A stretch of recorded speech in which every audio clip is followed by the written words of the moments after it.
Brian here. So I want to talk about nicotine and ADHD and ADD.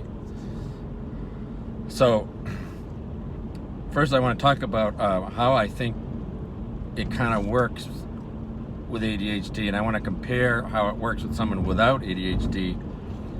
And then finally at the end, I'll just tell you how I did quit finally. I was a pack-a-day smoker and I quit a long time ago. But anyway, let's talk about how smoking cigarettes or vaping with nicotine or any other form of nicotine works with people who don't have ADHD. Basically, what happens is, let's just say people have a baseline mood and energy level before they ever become a smoker. So just imagine that, just kind of going about your day. You have a certain energy level, a certain productivity level. Then you introduce nicotine into the equation. So this would be a person who does not have ADHD or ADD. So what the nicotine does basically is it creates this sort of weird combination of stimulation and relaxation throughout the day. It's really kind of hard to tell which one is which, but if you are a smoker or someone who's used nicotine, you'll recognize what I'm describing. You kind of simultaneously get some clarity and some energy boost and relaxation. So this is happening to you when you're a smoker or a nicotine user, multiple times a day. So let's say you were a pack-a-day smoker. That's 20 times a day you're getting this kind of weird little boost, right? So what ends up happening is you end up doing this weird thing during the day where you kind of chunk your day into these segments where you work, and then you reward yourself with a cigarette. Work, and then reward with a cigarette. Or study, and then reward yourself with nicotine. So after a while, though, this is what happens. And if you are addicted to nicotine and you step back and you look at this, you'll notice you're actually relieving the nicotine boost that you get, whether it's through a cigarette, vape, gum, whatever. You think for a while that there's like this boost, but what's really happening is really a relief of anxiety that being addicted to nicotine causes. So when you're addicted to nicotine, you're kind of constantly in a state of anxiety because you're craving.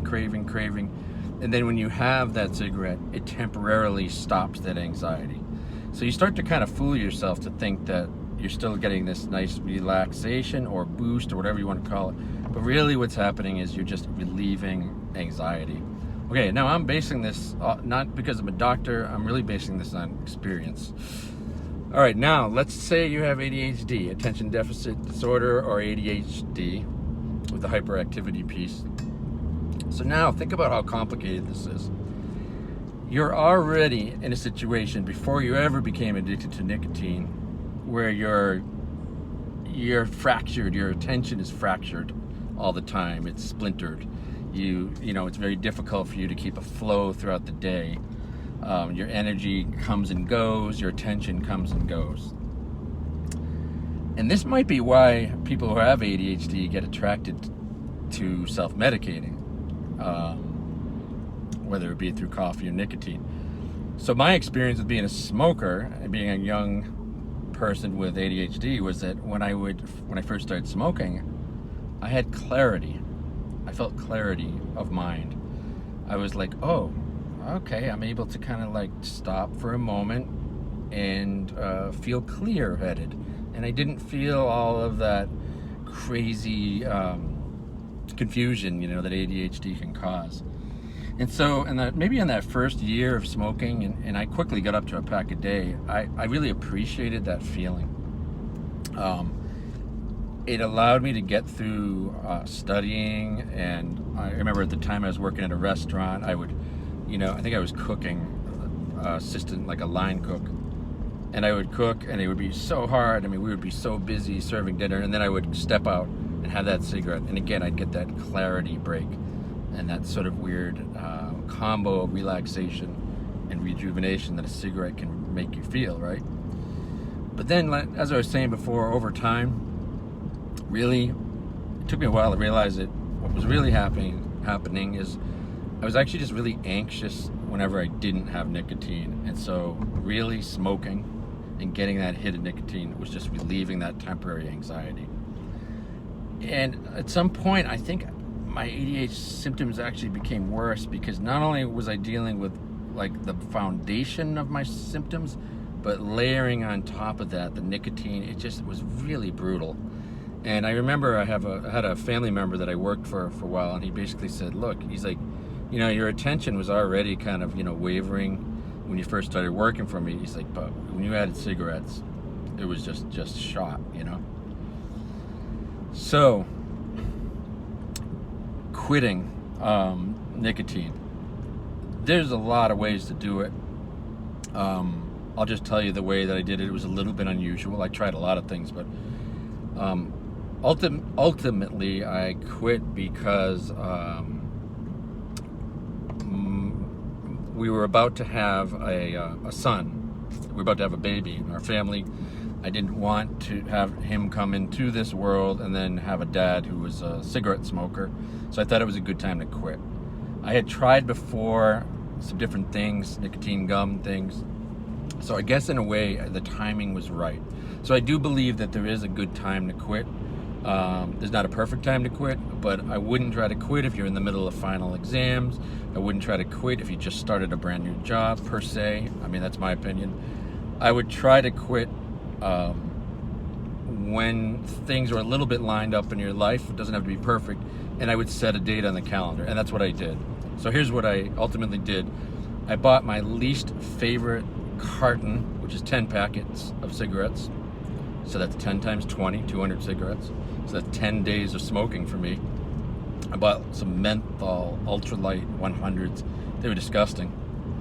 And I smoked those for those last 10 days. And the reason I did that is it really broke my attachment to my favorite cigarettes at the time, my favorite brand.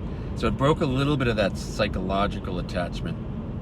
And then I timed it so that last cigarette would be done on, I think it was on a Sunday night, and I went into the work week.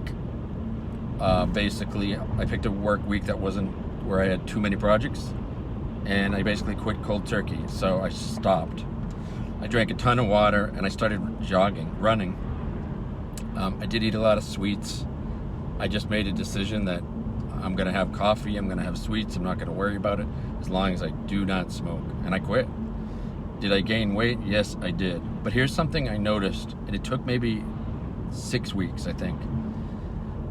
After a period of craving, which was over pretty quickly, maybe 10 days, then there was a period of kind of missing it, and then that started to pass. And then there was this really nice thing that happened at about week 6.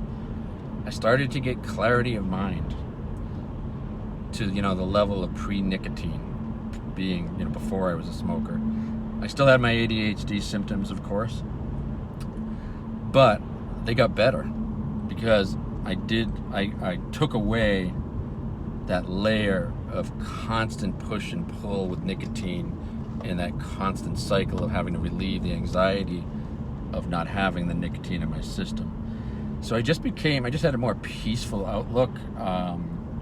I actually started to do better at work, and I just felt better overall.